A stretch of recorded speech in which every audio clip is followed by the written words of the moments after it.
नमस्कार। मैं डॉक्टर कविता मीणा, सहायक आचार्य हिंदी। प्यारे विद्यार्थियों, आज हम बात करेंगे आचार्य रामचंद्र शुक्ल के निबंध उत्साह के बारे में।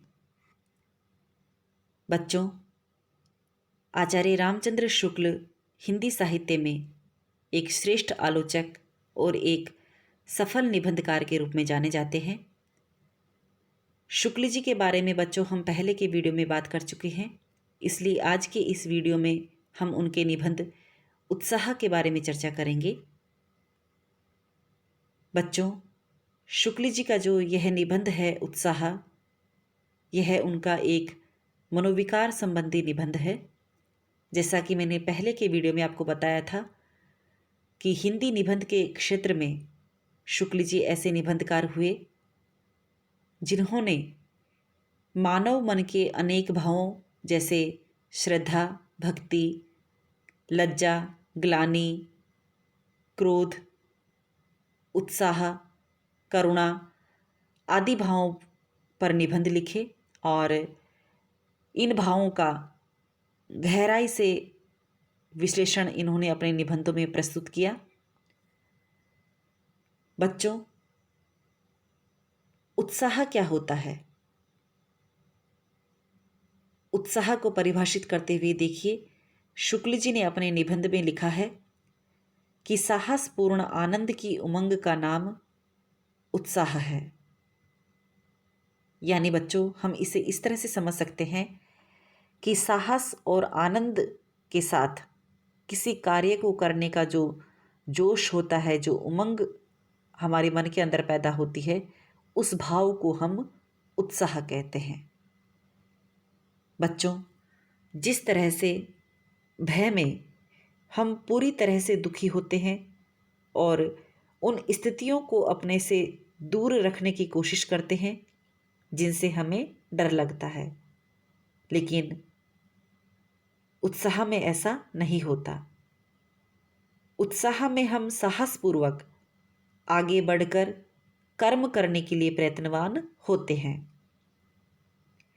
उत्साह में व्यक्ति में आने वाली कठिन परिस्थिति से दो दो हाथ करने के लिए तत्परता देखी जाती है और इस निश्चय के साथ उसके हृदय में कर्म सुख के भाव उत्पन्न होने लगते हैं।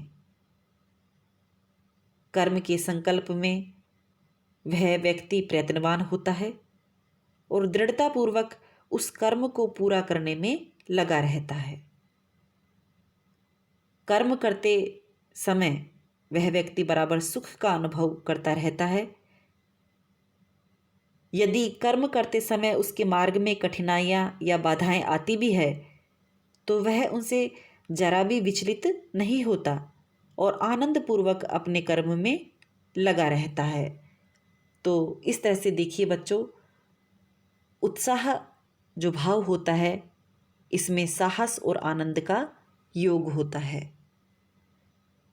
उत्साह के लक्षणों के बारे में अगर हम बात करें बच्चों, तो जैसा कि मैंने अभी आपको बताया, उत्साह में व्यक्ति में कार्य करने की तत्परता होती है और जो उत्साही व्यक्ति होता है उसको उस कार्य करने में आनंद की अनुभूति होती है। कष्ट सहने की भावना उत्साही व्यक्ति के अंदर मौजूद होती है और उत्साह में देखिए बच्चों, जो व्यक्ति होता है वह केवल इस बात की परवाह करता है कि वह जिस कार्य को कर रहा है उसका परिणाम शुभ हो। इसके अतिरिक्त वह केवल परिणाम पर ध्यान देता है, इसके अतिरिक्त वह किसी भी बात पर ध्यान नहीं देता। समाज का उपहास सहकर भी जो उत्साही व्यक्ति है वो लोक कल्याणकारी कार्यों में आनंद लेता है। उत्साही व्यक्ति को केवल कार्य के शुभ परिणाम पर ध्यान रहता है। लोग क्या कहते हैं, कौन उसकी निंदा करता है, उसका अपमान कर रहा है, इस बात की वह व्यक्ति तनिक भी परवाह नहीं करता। बच्चों, निबंध के अंतर्गत देखिए, शुक्ल जी ने उत्साही व्यक्ति को जो कष्ट या हानि होती है उसके भेद से उत्साह के भेदों के बारे में भी चर्चा की है। तो कष्ट या हानि के भेद से उत्साह के जो भेद माने गए हैं उनमें युद्धवीर, दानवीर, दयावीर आदि अनेक भेद आते हैं। युद्धवीर वह व्यक्ति कहलाता है जिसमें हानि की परवाह न के बराबर होती है, और युद्धवीर व्यक्ति में साहस और कार्य करने का प्रयत्न, ये दोनों चरम उत्कर्ष पर हमें दिखाई देते हैं। बच्चों, केवल वही व्यक्ति युद्धवीर नहीं कहलाएगा जिसमें केवल साहस हो। जैसे बिना बेहोश हुए भारी फोड़ा चिराने को जो व्यक्ति तैयार रहता है, वह केवल उसका साहस कहा जाएगा, पर उत्साह नहीं। क्योंकि उत्साह में देखिए बच्चों, साहस के साथ आनंद का जो भाव है वह भी समाहित होना चाहिए। आनंदपूर्वक प्रयत्न या उसकी उत्कंठा में ही उत्साह के दर्शन होते हैं, केवल कष्ट सहने में नहीं। इसलिए युद्धवीर वही व्यक्ति कहलाएगा जिसमें साहस के साथ साथ साथ उस कार्य को करते समय आनंद का भाव भी मौजूद हो। दानवीर जो व्यक्ति होता है उसमें त्याग का साहस होता है, लेकिन दानवीर भी वही व्यक्ति कहलाएगा बच्चों जिसमें दान के कारण जिसको कष्ट और कठिनता का सामना करना पड़े। दानवीर जो व्यक्ति होता है उसमें अर्थ त्याग के साथ पूर्ण तत्परता और आनंद के चिन्ह हमें दिखाई देते हैं। बच्चों, उत्साह के इन भेदों के अतिरिक्त भी देखिए उत्साह के अन्य रूप भी हमें देखने को मिलते हैं। युद्ध और दानवीरता के अतिरिक्त भी संसार में ऐसे विकट काम होते हैं जिनमें घोर शारीरिक कष्ट सहना पड़ता है, जैसे रेगिस्तान का सफ़र, अगम्य पर्वतों की चढ़ाई, बर्बर जातियों के बीच घने जंगलों में प्रवेश। ऐसे कार्यों में आनंदपूर्ण तत्परता के साथ जो लोग प्रवृत्त हुए हैं बच्चों, शुक्ल जी ने उन्हें भी उत्साही कहा है। उत्साह के सही रूप की देखिए व्याख्या करते हुए शुक्ल जी ने कहा है कि किसी शुभ परिणाम पर दृष्टि रखकर निंदा, मान, अपमान की परवाह ना करके प्रचलित प्रथाओं का उल्लंघन करने वाले व्यक्ति वीर या उत्साही कहलाते हैं। लेकिन बच्चों, कुछ व्यक्ति ऐसे होते हैं जो उत्साही कहे जाने के लिए चली आ रही परंपराओं को तोड़ने की धूम मचाया करते हैं। उन्हें शुभ और अशुभ परिणाम की ओर ध्यान नहीं रहता। ऐसे जो व्यक्ति होते हैं बच्चों, वे उत्साही नहीं होते हैं। उत्साही वे व्यक्ति होते हैं जो कार्य के शुभ परिणाम पर दृष्टि रखते हैं, जिन्हें कार्य के शुभ और अशुभ परिणाम की चिंता नहीं रहती, उनकी ओर ध्यान नहीं रहता, वे व्यक्ति उत्साही नहीं होते हैं। समाज सुधार के वर्तमान आंदोलनों के बीच तुच्छ मनोवृत्ति वाले ऐसे कई लोग हमें देखने को मिल जाते हैं, जो ऐसे छिचोरे और लंपट व्यक्ति होते हैं जो विधवाओं की दशा पर दया दिखाते हुए उनके पापाचार की कथाएं बड़े उत्साह से सुनाते हैं। बच्चों, ऐसे जो लोग होते हैं वे सुधार कार्य में केवल बाधा ही पहुंचाते हैं, वे उत्साही व्यक्ति नहीं होते। साहित्य क्षेत्र में भी ऐसे लोग सुधार के नाम पर केवल गंदगी ही फैलाते हैं। तो इस तरह का जो उत्साह होता है, इस तरह के जो लंपट व्यक्ति होते हैं, उनको हम उत्साही नहीं कह सकते। शुक्ल जी ने देखिए बच्चों, उत्साह को एक सद्गुण माना है। जिस तरह से किसी भाव के अच्छे या बुरे होने का निश्चय अधिकतर उसकी प्रवृत्ति के शुभ या अशुभ परिणाम के विचार से होता है, उसी तरह से देखिए वही उत्साह जो कर्तव्य कर्मों के प्रति इतना सुंदर दिखाई पड़ता है, अकर्तव्य कर्मों की ओर होने पर वैसा श्लाघ्य प्रतीत नहीं होता। जैसे बच्चों आत्मरक्षा, परिरक्षा और देश रक्षा आदि के निमित्त जो कार्य किए जाते हैं और उन कार्य में साहस की जो उमंग देखी जाती है, उसके सौंदर्य को हम एक डकैत के साहस से कभी भी तुलना नहीं कर सकते। एक देश रक्षक का जो साहस होता है, उसके अंदर की जो उमंग होती है, उसके उमंग का जो सौंदर्य होता है, उस सौंदर्य तक एक डकैत के कर्म का साहस, उसकी उमंग कभी भी नहीं पहुंच सकती। तो उत्साह को एक सद्गुण शुक्ल जी ने माना है और शुक्ल जी ने कहा है कि उत्साह में साहस और आनंद का योग होता है। जब तक आनंद का लगाव किसी क्रिया या उसकी भावना के साथ नहीं दिखाई पड़ता, तब तक उसे उत्साह की संज्ञा प्राप्त नहीं होती है। यानी बच्चों, आनंद का भाव होना अत्यंत आवश्यक है।